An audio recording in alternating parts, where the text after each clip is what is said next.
गुरुजी, आज के इस अंक में हम बात करने जा रहे हैं दूध को लेकर। दूध अक्सर हमने बुजुर्गों के मुंह से भी सुना है और आपसे भी कई बार सुना है, दूध अमृत तुल्य होता है। अमृत तुल्य होता है यानी औषधि की खान माना जाता है। दूध से क्या उपचार भी होते हैं, क्या इलाज भी किया जा सकता है, यानी दूध को औषधि के तौर पर भी देखा जा सकता है? ये जानकारी मैं आपसे आज लेना चाहूँगा। देखिए, दूध एक किस्म का सबसे बड़ा हॉस्पिटल है। हॉस्पिटल है जी। चाहे गठिया का मरीज है, चाहे टीबी का मरीज है, चाहे किसी भी किस्म का मरीज है, उसके रोग को समाप्त करने के लिए दूध एक किस्म का अमृत है। और आज विदेशों में मिल्क क्योर हॉस्पिटल के नाम से मशहूर हो गया।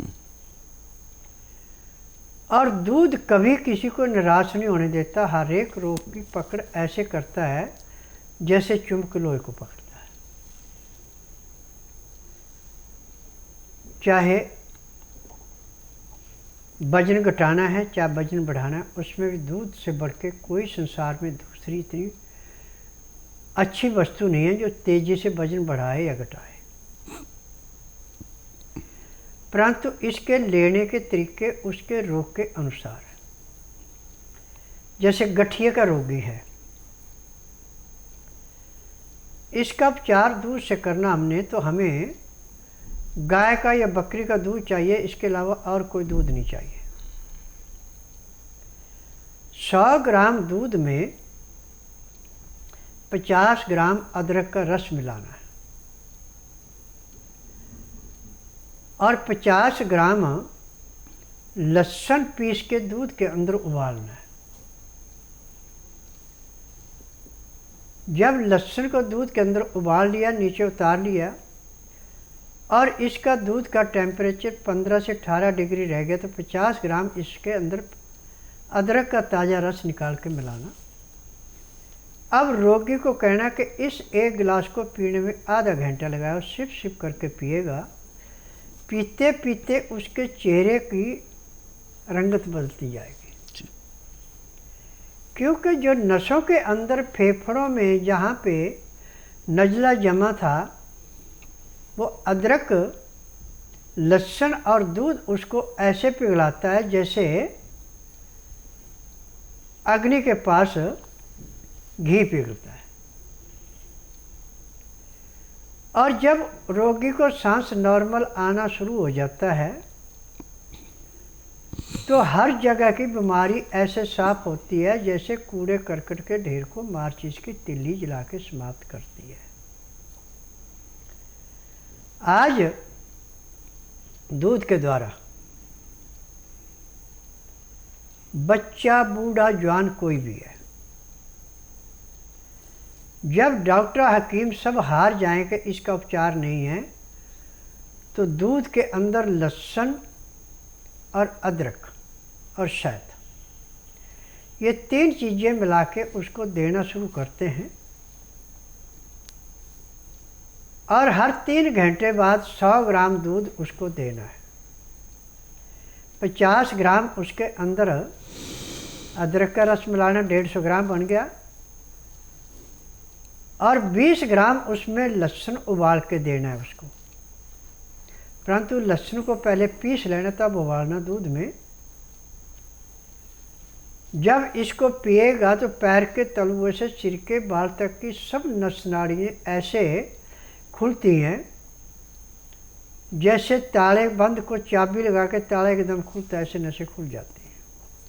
और उसका पेट बड़ा नॉर्मल साफ होना शुरू होता है, पेशाब खुल के आना शुरू होता है और गठिया का रोग दिन दुगने रातें चौगुनी समाप्त होता है। परंतु उसके खान पान में ध्यान देना है कि इसको गेहूं की रोटी नहीं देते। चना है,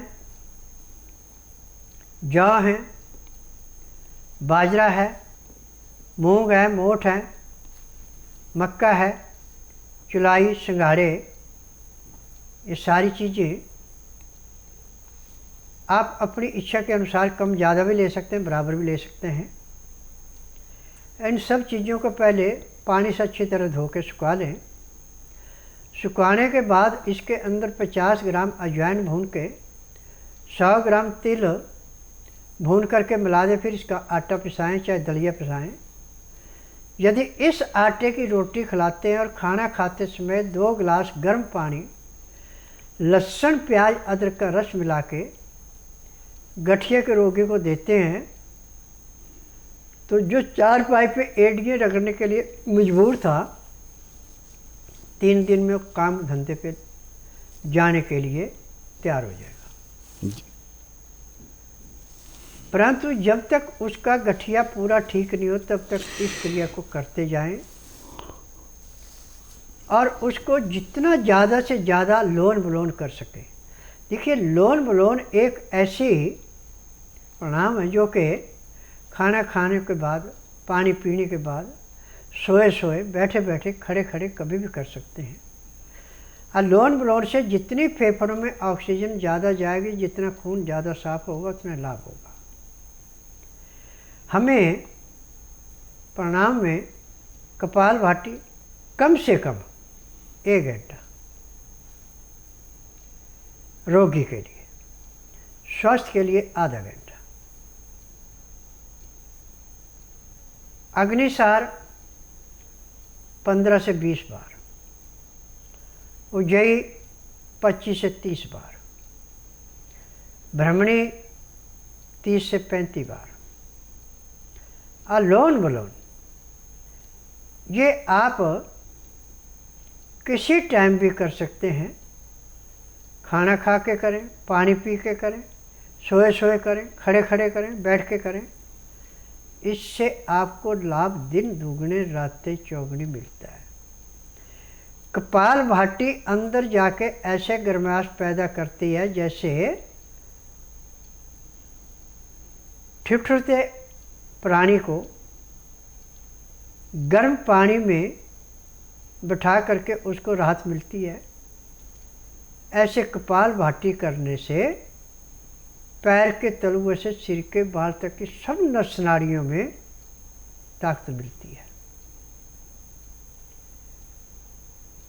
भस्त्रिका अग्निसार करने से आपका जो टेम्परेचर 98.4 110 डिग्री तक चला जाता है और उससे रोग ऐसे नष्ट होते हैं जैसे जलती अग्नि में पतंगा नष्ट होता है। उज्जयी हमारे गले को साफ करने के लिए, थायराइड को काटने के लिए, टॉन्सिल को मिटाने के लिए उज्जयी एक किस्म का अमृत है। भ्रमणी कानों की स्मरण शक्ति को बढ़ाने के लिए, कानों के अंदर के इन्फेक्शन को समाप्त करने के लिए और जिनके कान के अंदर छेद है उसको समाप्त करने के लिए भ्रमणी एक किस्म का अमृत है। लोन बलोन ये पैर के तलुए से सिर के बाल तक की नस नाड़ियों में जो ऑक्सीजन जाती है उसको बड़ी तेज़ी से नस नाड़ियों में भेजने के लिए और साफ करने के लिए एक किस्म का अमृत है। यदि आप लोन बलोन जो रोगी चारपाई से उठ नहीं सकता और लेटे लेटे भी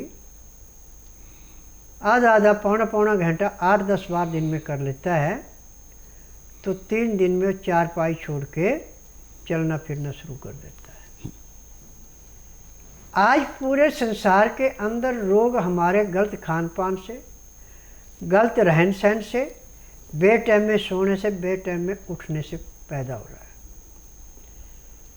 योगी का टाइम रात 10 बजे सोने का है और सुबह 3 से 4 के अंदर उठने का। उसके अंदर यदि योग करता है तो उसको किसी किस्म का रोग नहीं होता और ना ही उसकी उम्र को जज्ब कर सकते कि कितने साल का है। और योगी की आंखों पे कभी चश्मा नहीं लगेगा, कभी बालों में डाई नहीं करनी पड़ेगी। और कभी किसी डॉक्टर हकीम के पास नहीं जाएगा, यानी पैर के तलुए से सिर के बाल तक का बिल्कुल निरोग रहेगा। और भूल भुलैये में किसी रोग का कीटाणु उसके अंदर आ गया तो कपाल भाटी भस्त्रिका अग्निसार करते हुए समाप्त हो जाता है। अब खान पान पर विशेष ध्यान देना पड़ता है। दिन का खाना सूर्य उदय होने के 1 घंटे से लेकर 12 बजे के अंदर अंदर खाना खाएंगे, वो आपका खाना बड़ी जल्दी पचेगा। परंतु खाना ताज़ा गर्म खाना खाते समय 2 गिलास गर्म पानी, लहसुन प्याज अदरक का रस मिला के पीना अति आवश्यक है। उसका नियम है 2-4 ग्रास खाना खाया, 2 घुट पानी पिया। खाना खाने में पानी पीने में 1 घंटा लगाना। फिर उसके बाद दातुन कूड़ा करके 5 मिनट के लिए वज्रासन बैठ जाएं। 10 मिनट घूम करके 20 मिनट के लिए आप सब आसन लेट जाएं। उसके बाद 5 मिनट के लिए बाईं साइड करवट लें, 3 मिनट के लिए दाईं साइड करवट लें और उठ करके अपना काम धंधा करें जो भी करना है। अब आपको कोई रोग भी आपके शरीर में पनप नहीं सकता। परंतु रात्रि को खाना यदि आप सूर्य अस्त होने से घंटा 1.5 घंटा पहले खाना खा लेते हैं सोने पे सुहागा, नहीं तो अस्त होने के 1 घंटे के अंदर अंदर खाना अति आवश्यक है। और खाने का नियम वही है कि खाना खाते समय 2 गिलास गर्म पानी, लहसुन प्याज अदरक का रस मिला के पीना अति आवश्यक है। उसका नियम है कि 2-4 ग्रास खाना खाए, 2 घुट पानी पिया।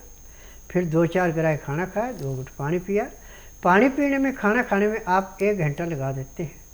उसके बाद 5 मिनट के लिए आप वज्रासन बैठते हैं। फिर वज्र आसन से उठ करके आधा घंटा आप सैर कर लेते हैं।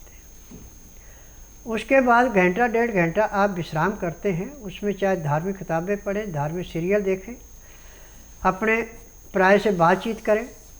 ठीक 9 से 10 के अंदर सो जाएं। सुबह 4 बजे उठ के अब ये आप योग करते हैं तो मैं दावे से कह सकता हूँ कि हॉस्पिटल मिलेंगे, नर्सिंग होम डॉक्टर नर्सें मिलेंगी, परंतु रोगी नहीं मिलेंगे।